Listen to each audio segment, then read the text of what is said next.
Hello বন্ধুরা, আপনাদের সকলকে স্বাগতম নিউজ বুক 24 চ্যানেলে। রাজীব গান্ধী আন্তর্জাতিক ক্রিকেট স্টেডিয়ামে বৃহস্পতিবার কি রানের বন্যা দেখতে পাওয়া যাবে? সেই উত্তরের অপেক্ষায় আপাতত প্রমাদ গুনছিল গোটা ক্রিকেট বিশ্ব। রাজস্থান রয়্যালসের বিরুদ্ধে টস জিতে ব্যাট করার সিদ্ধান্ত নেয় সানরাইজার্স হায়দ্রাবাদ। এই ম্যাচে ট্রাভিস হেড, হেনরি ক্লাসেনের ব্যাটিং কেমন ছিল? নীতিশ রেড্ডি তুফানের সামনে কি টিকেছিল রাজস্থান রয়্যালস? কে রাজস্থানে একের পর এক ব্যাটিংকে আউট করে রাজস্থানের কোমর ভেঙে দিয়েছিল? কোন ব্যাটিং রাজস্থানকে ম্যাচে ফিরিয়েছিল? কে ছিল এই ম্যাচে হিরো? কে কখনো না ভোলার মতো ম্যাচ জিতিয়েছিল? সবকিছু দেখাবো এই ভিডিওতে। হায়দ্রাবাদের হয়ে ওপেন করতে আসে ট্রাভিস হেড ও অভিষেক শর্মা। ওদিকে রাজস্থান রয়্যালসের হয়ে প্রথম ওভার বল করতে আসে খতরনাক ট্রেন্ট বোল্টের প্রথম বলে ট্রাভিস হেড 4 মেরে শুরু করলেও প্রথম ওভারে হায়দ্রাবাদের স্কোর কেবলমাত্র 6 রান হয়েছিল। দ্বিতীয় ওভার বল করতে আসে রবিচন্দ্র অশ্বিনের দ্বিতীয় বলে 6 মারে অভিষেক শর্মা, কিন্তু অশ্বিন পরে ভালো বল করে 2 ওভার শেষে সানরাইজার্স হায়দ্রাবাদের স্কোর 14 রান হয়। তৃতীয় ওভার বল করতে আসে ট্রেন্ট বোল্ট এবং 7 রান দেয়। 3 ওভার শেষে সানরাইজার্স হায়দ্রাবাদের স্কোর দাঁড়ায় 21।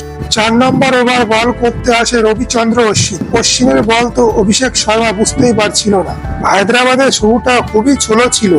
তখন রাজস্থানের হয়ে পঞ্চম ওভার বল করতে আসে খতরনাক আবেশ খান। অভিষেক শর্মাকে আউট করে নিজের টিমের জন্য প্রথম সফলতা এনে দেয় আবেশ খান 25 রানে।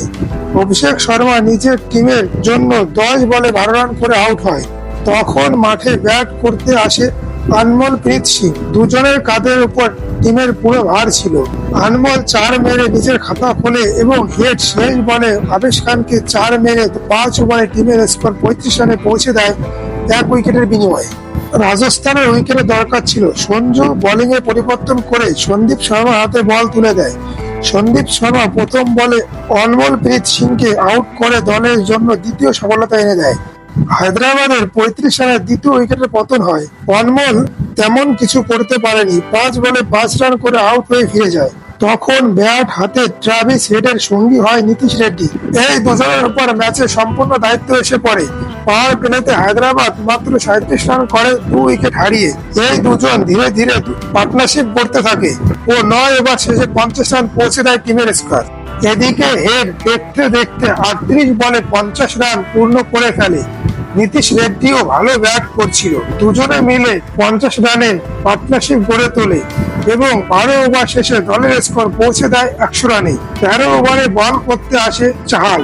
নীতিশ রেড্ডি 2টি 6 ও 2টি 4 মেরে 21 রান তুলে নেয় চাহালের ওই ওভারে।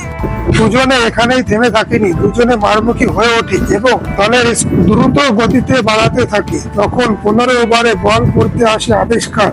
হেড প্রথম বলে 6 মেরে শুরু করলেও আবেশ খান তার বদলা নিয়ে নেয় চতুর্থ বলে হেডকে আউট করে 131 রানে তৃতীয় সফলতা পায় রাজস্থান। হেড 44 বলে 58 রান করে আউট হয়। হায়দ্রাবাদের হয়ে ব্যাট করতে আসে হেনরি ক্লাসেন।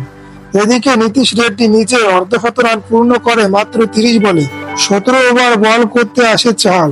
ওই ওভারে ক্লাসেন চাহালকে 2টি 6 মেরে টিমের স্কোর 150 রানে পৌঁছে দেয়। এরপর দুজনেই আর থেমে থাকেনি, একের পর এক 6-4 মেরে 18 ওভারে টিমের স্কোর 174 রানে পৌঁছে দেয়। দেখতে দেখতে দুজনে 50 রানের পার্টনারশিপ গড়ে তোলে। হেনরি ক্লাসেন ও নীতিশ রেড্ডি দুজনে মিলে 20 ওভার শেষে দলের স্কোর 201 রানে পৌঁছে দেয়। ক্লাসেন 19 বলে 42 রান করে 3টি 6 ও 3টি 4 মেরে। নীতিশ রেড্ডি 42 বলে 76 রান করে 8টি 6 ও 3টি 4 মেরে। এই পাহাড় সমান স্কোর তাড়া করতে রাজস্থানের হয়ে ব্যাট করতে আসে যশস্বী জয়সওয়াল ও বাটলার। ওদিকে হায়দ্রাবাদের হয়ে বল করতে আসে ভুবনেশ্বর কুমার তার দ্বিতীয় বলে বাটলারকে 0 রানে আউট করে দেয় ও ভুবনেশ্বর কুমার টিমের জন্য প্রথম সফলতা এনে দেয়। টিমকে সামলাতে অধিনায়ক সঞ্জু ব্যাট করতে আসে, কিন্তু ভুবনেশ্বরের বলের সামনে সঞ্জু 0 রানে আউট হয়ে ফিরে যায় এবং 1 রানে 2 উইকেটের পতন ঘটে রাজস্থান রয়্যালসে। তখন টিমের হাল ধরতে আসে টিমের স্টার ব্যাটিং রিয়ান পরাগ। যশস্বী ও রিয়ান পরাগ দুজনে থেমে থাকেনি, একের পর এক 4 ও 6 মেরে টিমের স্কোর 6 ওভার শেষে 60 রানে পৌঁছে দেয়। এবং দুজনের মধ্যে 50 রানের একটি জুটি গড়ে ওঠে। দুজনে মিলে তৃতীয় উইকেটে ঝড় বয়ে আনে। 78 বলে 134 রানের পার্টনারশিপ গড়ে তোলে দুজনে। 14 ওভারে টি নটরাজের বলে বোল্ড আউট হয় যশস্বী। তিনি 40 বলে 67 রান করে। 16 ওভারে আউট হন রিয়ান পরাগ 49 বলে 77 রান করে। রাজস্থানের জয়ের আশা তখনও ছিল, কারণ তাদের পাওয়ার হিটারদের নামা তখনও বাকি ছিল। 9 বলে হিটমার 13 রান করে। যে ম্যাচ এক সময় সহজ মনে হচ্ছিল রাজস্থানের কাছে, রাজস্থানের শেষ ওভারে ম্যাচ জেতার জন্য দরকার ছিল 13 রান।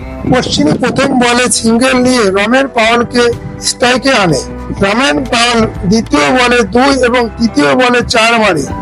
এই পরিস্থিতিতে 3 বলে 6 রানের দরকার ছিল। চতুর্থ বলে 2 ও পঞ্চম বলে 2 নেয় রমেন পাওয়াল। শেষ বলে ম্যাচ জেতার জন্য দরকার ছিল 2 রান, কিন্তু শেষ বল লেখা ছিল ভুবনেশ্বরের নাম। তিনি এলপিডব্লিউ করে দেয় পাওয়ালকে এবং হায়দ্রাবাদ রাজস্থানের মুখের থেকে শেষ বলে 1 রানে ম্যাচ জিতে নেয়। বন্ধুরা, আমার ভিডিওটি ভালো লাগলে লাইক করবেন, শেয়ার করবেন এবং সাবস্ক্রাইব করবেন আমার চ্যানেলটিকে। আবার দেখা হবে পরবর্তী ভিডিওতে। ধন্যবাদ।